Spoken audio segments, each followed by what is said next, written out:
not only are you born into a family that's not going to help you, but your family will put you on a fast track to set you back and put you in some stuff that you can never get out of, or it will take you years to try to rectify.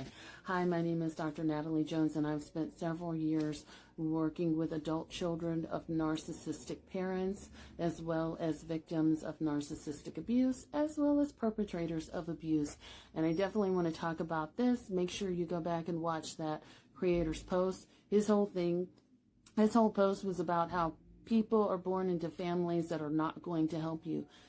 My post is about, like, yes, you may be born into a family that's not going to help you, but you also may have a family that will put you at a severe disadvantage to go out into the world. In fact, they will cripple you, and it will take years of undoing, of trying to undo the mess that they've caused, as well as there could be permanent, long-lasting consequences. And I work with abuse victims every day, and I have done so for the past several years of my career.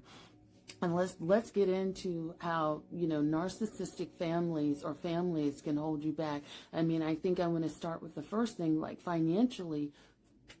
Families, parents can set their kids back.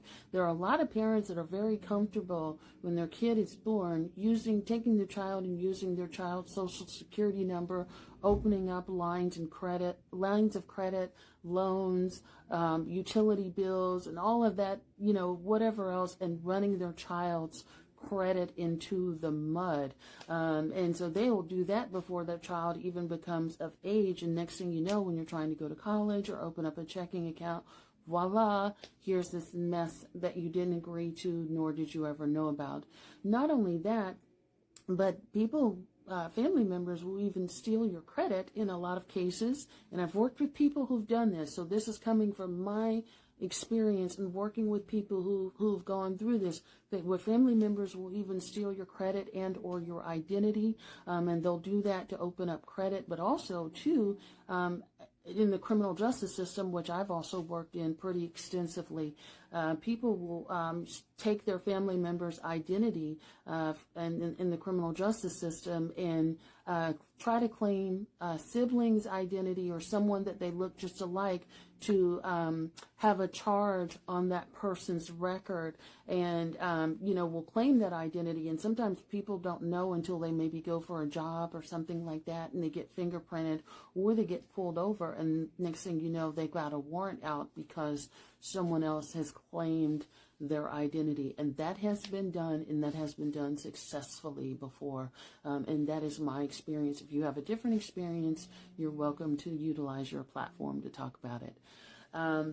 The other thing that family members will do, and abusive parents and abusive siblings will do, is they will gaslight you into thinking that there is something wrong with you because they don't like you or they don't treat you well. And so there's many people that are conditioned to believe that because they're not able to ever meet the goalpost of that narcissistic parent or their narcissistic sibling, they are constantly gaslit for many years to believe that they're defective, they are unlovable, there's something wrong, no one's ever going to want them, they are a failure in life. And so therefore, they should basically ball up into a corner and die because their family has deemed them as being the undesirable. And again, that's psychological warfare that takes many years worth of undoing. And some people, unfortunately, never get a chance to undo that if they don't go to therapy and they don't ever, get the epiphany that, hey, maybe it's just you. It's not me. Maybe it's just you. There's that. There's also, and I've worked with professional athletes as well, and I've seen this happen quite a bit with professional athletes where, the professional athletes will get out of the mud, right? They will get this football or basketball scholarship, and then they join a team and this and that. And then, they're surrounded by family members and people that are not good with money. They have no money values, no good money management skills, but their family members will expect them to get them out of the mud too. And they will help that person get on the fast fast track to spending all of their money and their financial means. And this happens quite a bit. And so, I don't really pay attention to sports, but I know like way back in the day, there's been some documentaries and some specials where, athletes go broke and they don't have a penny to their name, and they look around to all these people in their community that they helped. And they try to, put them on or do whatever, and no one's there to help them, but they gladly help them spend their money. And I think another person that I can recall doing this is like Red Fox, the comedian Red Fox, who was one of my favorites from back in the day. He's another person that, put his community on, and he looked around for a lot of help, which eventually he got, but he certainly dished out a lot of help and put a lot of people on. But people helped to spend money quick, fast, in a hurry. He too was also a spender. But be careful of people that don't have any financial values that you give your hard-earned money to, and then they spend it like it's nothing. But yeah, family will definitely help you do that. Not only that, but I think family will also sabotage you and set you back by doing a smear campaign against you if you do not conform. If you dare to be an individual or free thinker, you break away from the herd, you don't agree with all the toxicity, you don't agree with all the gossip, you don't agree with all the petty bullshit that goes back and forth. They are quick to smut your name up to anyone and everyone who will listen and talk bad about you, talk down on you. And in a lot of cases, if there's people that they can mess up opportunities for you with, if they don't like you, they will do that. They will be reckless with their mouths in an effort to sabotage you in a lot of cases.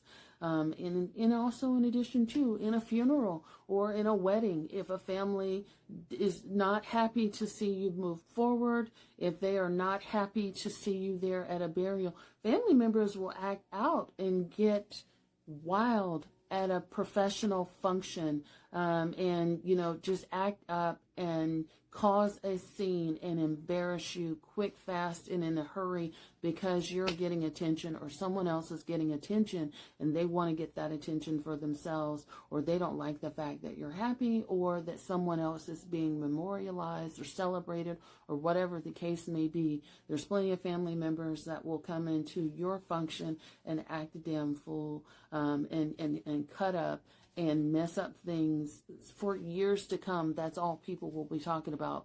Remember when Uncle so-and-so did this? Remember when Aunt so-and-so? Remember when your daddy came in and was hammered and he did all this and that? So people will do that.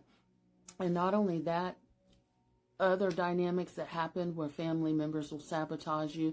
You can have siblings. You can be a child growing up in a family, and you and your siblings can be all close in age together.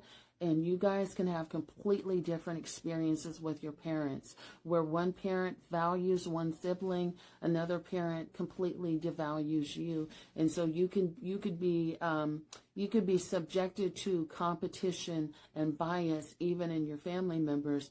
And more importantly, and also, I won't say more importantly, but also your siblings who see this and experience this with you can gaslight you into believing that your perception is not real or that your feelings aren't valued, and that this never happened, and or the best one yet, you just need to grow up and get over it, that kind of stuff. So yeah, family can definitely set you back and sabotage your future. So I encourage you to be a free thinker, break away from the cycle of toxic, and get out and wisen up, because you never want anyone to take your life or your livelihood from you. Blood is not necessarily thicker than water, and I know we've all been sort of taught that in the United States. That's been hammered over and over again, but sometimes the blood can be poisonous.